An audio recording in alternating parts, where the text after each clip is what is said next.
Vous avez l'impression que vos paroles n'ont plus d'impact? Et si le secret de l'influence ne résidait pas dans ce que vous dites, mais dans ce que vous ne dites pas? Dans un monde saturé de bruit, de conversations ininterrompues, de notifications incessantes et de contenus qui défilent sans fin, le silence est devenu une rareté. Il semble presque étrange, suspect même, dans une société qui valorise l'expression continue, la parole rapide et l'instantanéité. Pourtant, derrière cette apparente absence se cache une puissance insoupçonnée. Le silence n'est pas un vide. Il n'est pas un manque. C'est un espace, un territoire intérieur, une force tranquille capable de transformer nos relations, notre regard sur le monde, et même notre rapport à nous-mêmes. Être silencieux ne signifie pas être passif, effacé ou absent. C'est souvent un choix délibéré, un acte de présence consciente. Le silence peut exprimer l'écoute active, la réflexion profonde, l'observation attentive.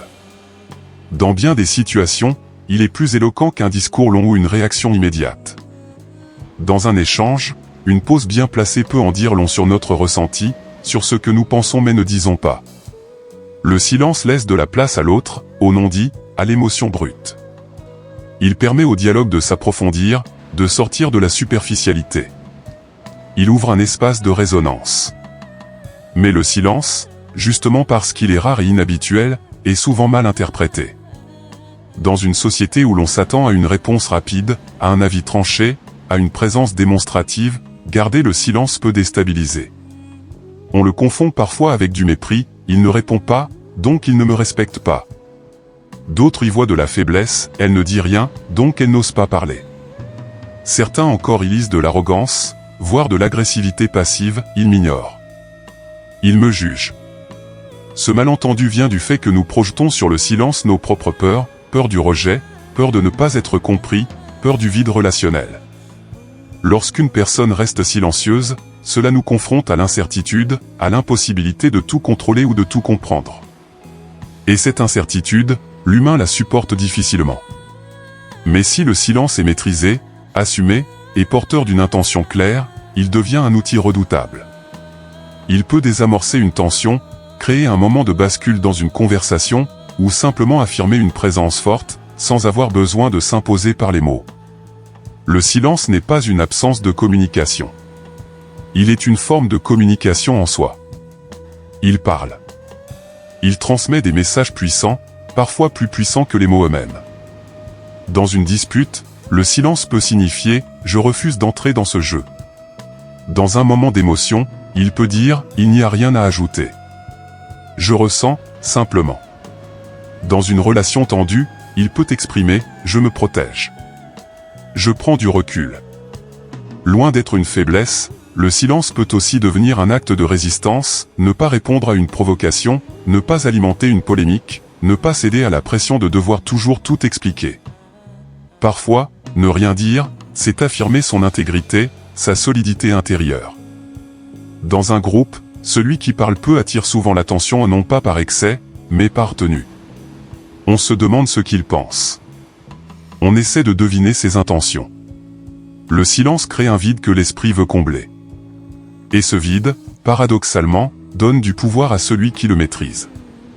On prête souvent aux personnes silencieuses des qualités qu'elles n'ont peut-être même pas exprimées, elles semblent plus réfléchies, plus calmes, plus mystérieuses. Leur discrétion est perçue comme une forme de maîtrise de soi, de confiance tranquille, voire de sagesse. Pourquoi ? Parce que le silence laisse place à la projection. Là où les bavards se révèlent rapidement, le silencieux reste une énigme. Et dans une société saturée d'informations et d'avis bruyants, l'énigme fascine. Les plus grands stratèges, les leaders charismatiques, les figures marquantes de l'histoire ont souvent su jouer de ce silence avec brio. Ils parlaient peu, mais chaque mot était pesé, attendu. Leur silence préparait le terrain de leur autorité. Et si nous apprenions à faire la paix avec le silence ? À le réintégrer dans nos vies, non comme un défaut ou une gêne, mais comme une force douce ? Dans les conversations, cela signifie apprendre à écouter vraiment, à ne pas combler tous les vides. Dans la vie intérieure, cela signifie s'accorder des moments de calme, sans distraction, pour entendre ce qui, en nous, cherche à se dire autrement. Le silence peut être un espace de recentrage sur soi, sur l'essentiel. Il peut devenir un refuge, une ressource, un levier de transformation personnelle. Dans un monde bruyant, le silence est un acte de résistance. Il est une manière de reprendre le contrôle de notre attention, de nos émotions, et de notre parole. Il est la racine de la maîtrise de soi. Le silence, loin d'être un simple vide, est une présence puissante, un langage subtil, une stratégie de communication et d'affirmation de soi. Il peut apaiser, questionner, déstabiliser, fasciner.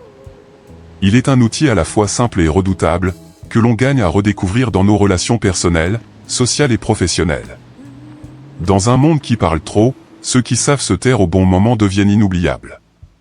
Dans la communication, nous avons tendance à surestimer la parole et à sous-estimer ce qui la précède, la suit ou l'interrompt, le silence. Et pourtant, c'est souvent lui qui donne sa vraie puissance au message. Comme une ombre met en valeur la lumière, le silence encadre et amplifie les mots avec une efficacité redoutable. Il ne remplit pas l'espace, il le structure. Il ne répond pas forcément, mais il oblige à écouter, à ressentir, à interpréter. Un silence bien placé agit comme un soulignement invisible. Il attire l'attention, crée une suspension dans le temps. Dans un monde où tout va vite, où les paroles se succèdent sans relâche, le silence introduit un ralentissement volontaire. Ce ralentissement met l'accent sur ce qui vient d'être dit ou sur ce qui va suivre. Prenons l'exemple d'un orateur affirmant devant son public. Ce que vous tolérez devient votre norme. Puis, il se tait. Il regarde son auditoire. Il laisse l'espace se charger du poids de cette phrase. Ce silence devient plus fort que la phrase elle-même. Il invite chacun à se poser une question intérieure, qu'est-ce que je tolère, moi ? Que suis-je en train d'accepter sans m'en rendre compte ? Le message, grâce au silence, s'imprime en profondeur. Ce mécanisme repose sur une règle simple, les mots remplissent, mais le silence marque. Il transforme une simple information en révélation intérieure. Il permet au cerveau de digérer le message, de le relier à une émotion, à une situation vécue. Dans une conversation, un débat ou un discours, le silence ne doit rien au hasard. Il est rythme, respiration, structure. L'art de parler, ce n'est pas enchaîner des phrases. C'est maîtriser les ruptures, savoir quand s'arrêter, quand laisser l'auditoire deviner ou ressentir. Un bon orateur utilise le silence comme un outil musical, une pause courte pour souligner un mot, une pause plus longue pour faire résonner une idée. Il sait que parler sans pause, c'est courir le risque de lasser, de surcharger, de noyer le message dans une avalanche de mots.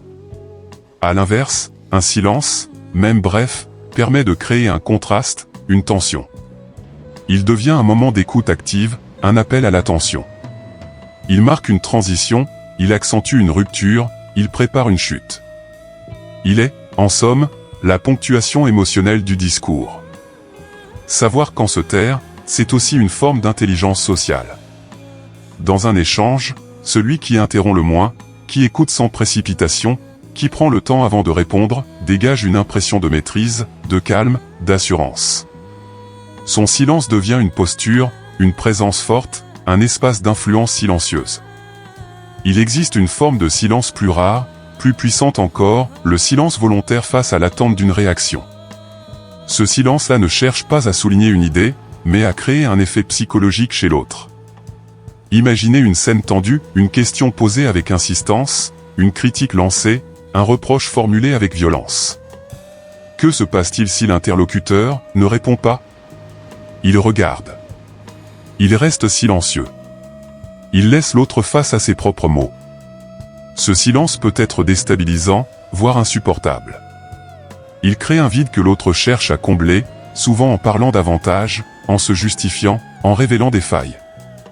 Ce silence agit alors comme une loupe, il amplifie l'inconfort, il expose les intentions cachées, il fait monter la tension dramatique.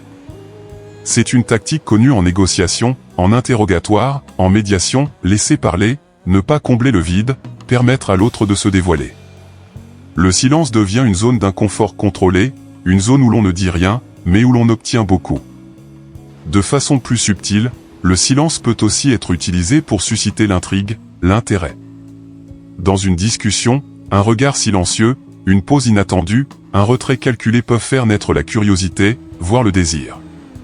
Celui qui ne répond pas tout de suite, qui ne se dévoile pas entièrement, attire souvent plus que celui qui se montre en permanence. Le silence ne fonctionne que s'il est intentionnel. Il ne s'agit pas de fuir le dialogue ou de masquer une gêne. Il s'agit d'un acte conscient, dirigé, assumé. Et cette intention change tout. Lorsqu'un silence est habité par l'écoute, par la réflexion, par une stratégie de communication, il est ressenti comme fort, signifiant. À l'inverse, un silence subi, maladroit ou vide de sens peut provoquer malaise ou confusion. Apprendre à exploiter le silence, c'est donc développer une forme de maîtrise émotionnelle et relationnelle. Cela demande de la patience, de la clarté intérieure, et une écoute fine du contexte. C'est une compétence rare, mais puissante. Ceux qui la cultivent deviennent naturellement plus percutants, plus respectés, plus mémorables. Le silence n'est pas une absence. Il est un outil d'impact. Il amplifie les messages, structure la parole, donne de la profondeur à la communication. Il peut rassurer ou inquiéter, détendre ou tendre l'atmosphère. Il peut éclairer un propos ou piéger un interlocuteur. Il peut séduire, convaincre, dominer, sans jamais prononcer un mot. Dans un monde saturé de bruit et de réactions immédiates, apprendre à se taire devient une forme d'élégance, de puissance et d'intelligence sociale. Le silence bien utilisé est un levier. Et ce levier, entre de bonnes mains, peut déplacer bien plus que des mots. Le silence, souvent perçu comme une absence de réponse, est en réalité l'un des outils les plus puissants en matière de négociation et de persuasion. Là où les mots peuvent flatter, convaincre ou manipuler, le silence, lui, impose. Il suspend le jeu, perturbe les certitudes, et déstabilise même les plus expérimentés. Utilisé stratégiquement, il permet d'inverser le rapport de force, de renforcer l'impact d'un message, et d'amener l'interlocuteur à se dévoiler. Dans une négociation, chaque mot compte. Mais ce qui est souvent négligé, c'est ce qui n'est pas dit. Le silence devient alors un instrument psychologique redoutable. Prenons un exemple simple. Vous formulez une offre, puis vous vous taisez. Pas d'argument. Pas de justification. Pas d'ajout. Juste un regard direct ou une posture neutre. Ce silence crée une tension subtile. Il pousse l'autre à réagir, souvent dans la précipitation. Pris dans l'inconfort du vide, l'interlocuteur va chercher à combler ce silence en justifiant sa position, en révélant ses limites de négociation, voire en améliorant spontanément sa propre offre. Ce phénomène est bien connu des meilleurs négociateurs. Ils savent que la peur du silence pousse à parler trop, à se dévoiler, à montrer ses cartes trop tôt. En gardant le silence, vous envoyez un signal clair, vous êtes à l'aise dans l'attente, donc vous êtes fort. Dans certains cas, ce silence peut aussi servir de levier d'intimidation douce. Il n'est pas menaçant en soi, mais il impose un rythme lent, pesé, réfléchi. Il place l'autre dans une position de déséquilibre, pourquoi ne dit-il rien? Est-ce qu'il désapprouve? Est-ce que mon offre est insuffisante? L'autre finit par douter, et dans le doute, il cède du terrain. Lorsque vous exposez un argument, une idée forte, une proposition de valeur, le silence est ce qui transforme vos mots en impact durable. Trop souvent, on enchaîne argument sur argument, pensant que la force vient de l'accumulation. Mais en réalité, la puissance vient de la pause. Ce court silence après un argument fort agit comme un effet de réverbération. Il donne de la place à l'idée. Il permet à votre interlocuteur de la digérer, de l'absorber, voire de se l'approprier. Dans le cerveau humain, un moment de silence est souvent associé à la réflexion, à la prise de décision. Exemple. Nous ne vous proposons pas un produit. Nous vous proposons un changement radical de méthode. Silence. Regard posé. Aucune précipitation. Ce silence force l'interlocuteur à se projeter, à imaginer les implications, à considérer les enjeux. Vous ne le poussez pas, vous ne le harcelez pas. Vous créez simplement l'espace pour que l'idée travaille d'elle-même. C'est là que réside la véritable force de persuasion, non pas imposer une idée, mais amener l'autre à la choisir lui-même. Et pour cela, le silence est plus puissant que 1000 mots. Dans toute interaction où l'enjeu est fort, entretien d'embauche, négociation salariale, vente stratégique, résolution de conflits, celui qui maîtrise le silence détient un avantage psychologique évident. Pourquoi ? parce que le silence est un marqueur de confiance en soi. Celui qui reste calme, qui écoute sans interrompre, qui laisse des silences sans nervosité montre qu'il n'est pas dans le besoin. Il n'a pas besoin de convaincre, de séduire, de se justifier. Il est dans la maîtrise. Et cette posture inspire automatiquement le respect. Dans un entretien, par exemple, si l'on vous pose une question difficile et que vous prenez quelques secondes pour réfléchir en silence avant de répondre, vous montrez que vous êtes posé, réfléchi, capable de gérer la pression. À l'inverse, une réponse précipitée, même brillante, peut trahir de l'insécurité. De même, dans une vente, lorsque le client hésite ou pose une objection, la tentation est grande de répondre immédiatement pour rassurer. Pourtant, garder le silence un instant sans réaction défensive peut faire basculer la perception, vous avez confiance en votre offre, vous n'êtes pas affecté par le doute de l'autre. Cela change toute la dynamique. Le silence devient alors une preuve silencieuse de votre solidité, de votre position intérieure. Il envoie ce message, je n'ai pas besoin de me précipiter. Je sais ce que je vaux. Enfin, il faut noter que le silence peut jouer à la fois un rôle défensif et offensif.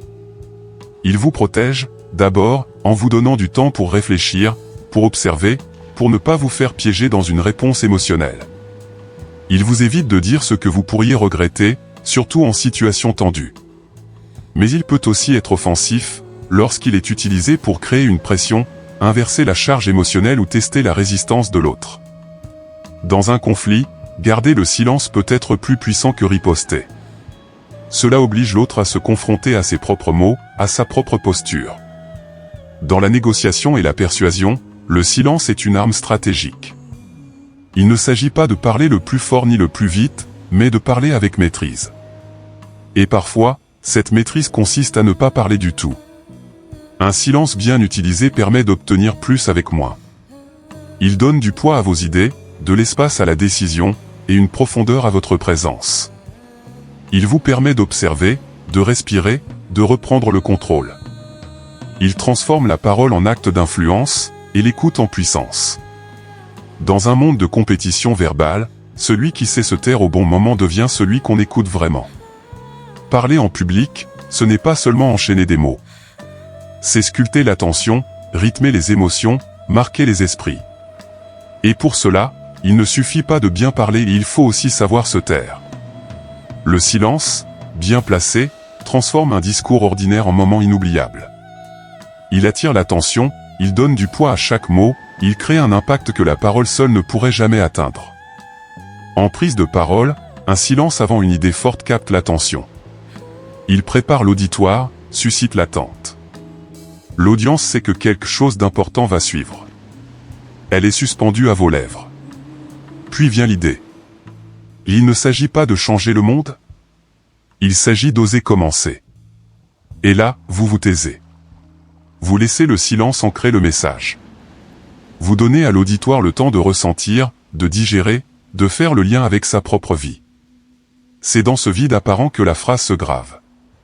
C'est là que l'émotion s'installe. Les plus grands orateurs le savent. Martin Luther King, dans son discours historique, I Have a Dream, utilisait des pauses longues, presque théâtrales. Chacune permettait à la foule de s'embraser, de répondre, de vibrer. Il parlait, puis il laissait respirer. Barack Obama, maître du rythme verbal, alternait fluidité et silence. Chaque pause devenait une ponctuation émotionnelle. Steve Jobs, lors de ses présentations, laissait des silences après chaque annonce, chaque révélation. Il ne remplissait pas l'espace. Il le contrôlait. Le silence devient ainsi la ponctuation invisible du discours. Il structure, il dirige, il amplifie. Paradoxalement, c'est souvent quand l'orateur se tait qu'il est le plus connecté à son public. Un silence permet de regarder son auditoire. Pas juste balayer la salle du regard, mais réellement établir un contact. L'orateur peut capter les expressions, ressentir les réactions, ajuster son énergie. Ce moment sans mots devient un moment de présence pure. Le silence rend l'orateur humain. Il montre qu'il n'est pas un automate récitant un texte, mais une personne en relation avec d'autres. Il invite à l'échange, même s'il est unilatéral. Il crée une atmosphère de respect mutuel, de partage émotionnel. Et surtout, le silence transmet un message fort, ce que je dis mérite qu'on s'y arrête. Il impose naturellement une forme d'écoute active. Tout comme la musique est faite de notes et de silence, un bon discours est fait de mots et de pauses. Parler sans pause, c'est comme courir sans reprendre son souffle, vite, on s'essouffle, on perd en clarté, on fatigue son auditoire.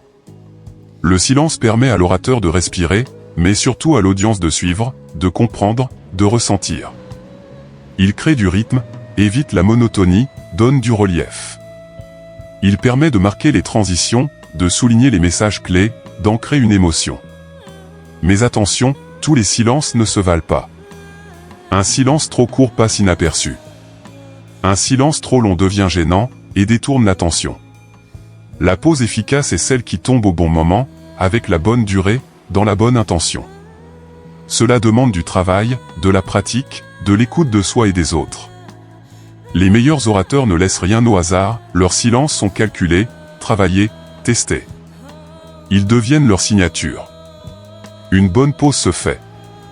Juste avant une idée clé, pour capter l'attention. Juste après, pour laisser résonner. Lors d'une transition, pour poser un nouveau rythme.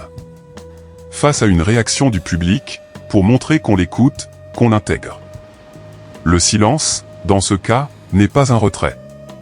C'est un acte de communication puissant. Le silence, dans la prise de parole en public, est bien plus qu'un outil. Il est un art qui se maîtrise, se peaufine, se ressent.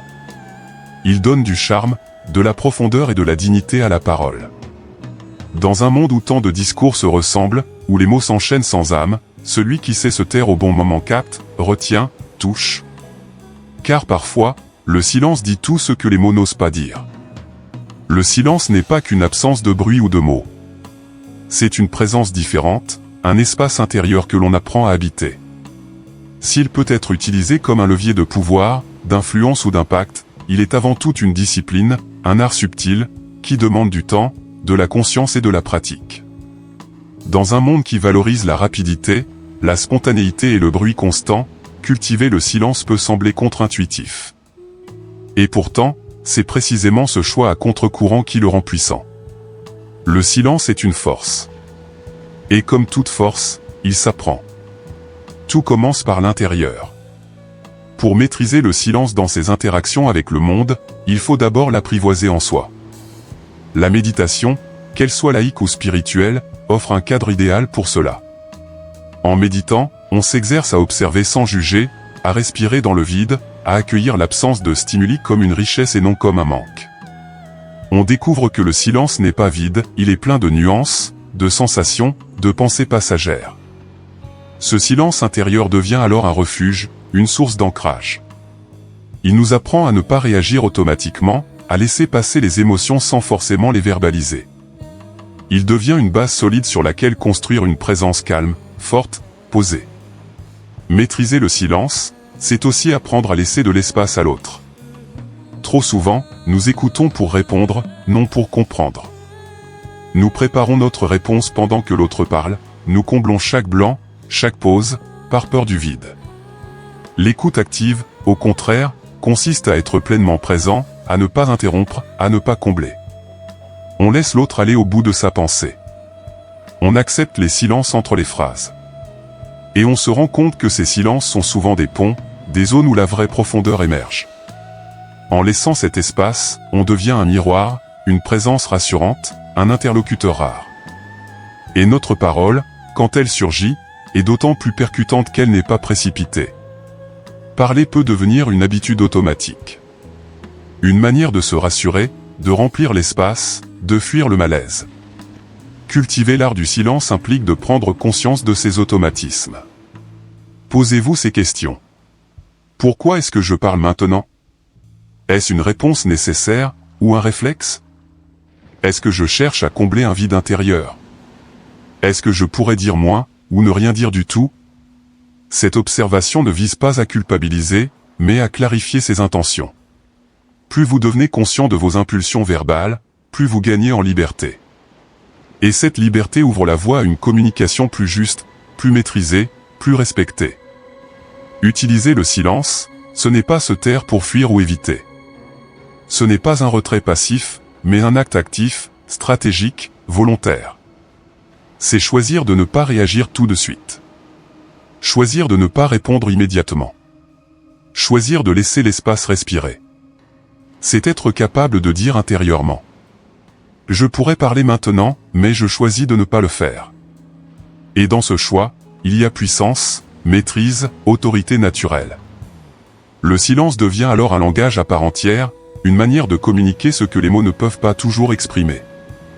Il dit: je suis à l'aise dans le vide. Je ne cours pas après la validation. Je ne cherche pas à séduire par le bavardage. Cette forme de présence silencieuse a un pouvoir magnétique. Elle attire. Elle fascine. Elle impose. Pour beaucoup, le silence reste un malaise. Il est perçu comme un blanc gênant, une tension, un vide inconfortable. C'est culturel, mais aussi émotionnel, le silence renvoie à l'absence, au doute, à l'incertitude. Mais ce malaise est une opportunité déguisée. Apprendre à rester dans ce silence, sans se précipiter pour le combler, c'est apprendre à tenir bon dans l'inconfort. Et c'est précisément ce que redoutent ceux qui n'ont pas encore apprivoisé cette force.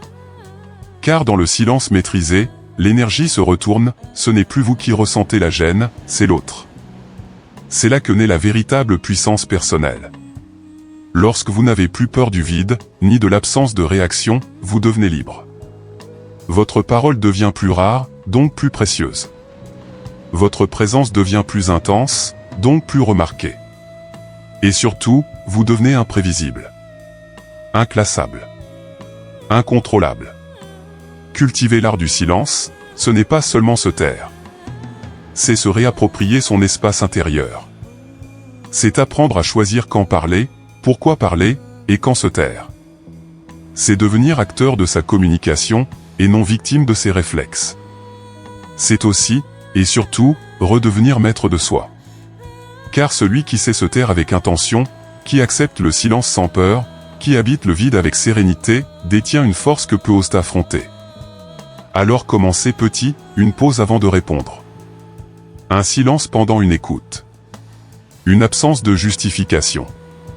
Et vous verrez, plus vous cultivez le silence, plus il parlera pour vous. Le silence n'est pas une faiblesse. C'est une puissance invisible. Une présence. Une force tranquille. Celui qui sait se taire quand il faut, parler quand il faut, et se taire encore, détient une influence rare. Le silence, c'est la ponctuation du pouvoir. Si cette vidéo vous a permis de voir le silence autrement, alors abonnez-vous pour découvrir d'autres outils puissants de communication.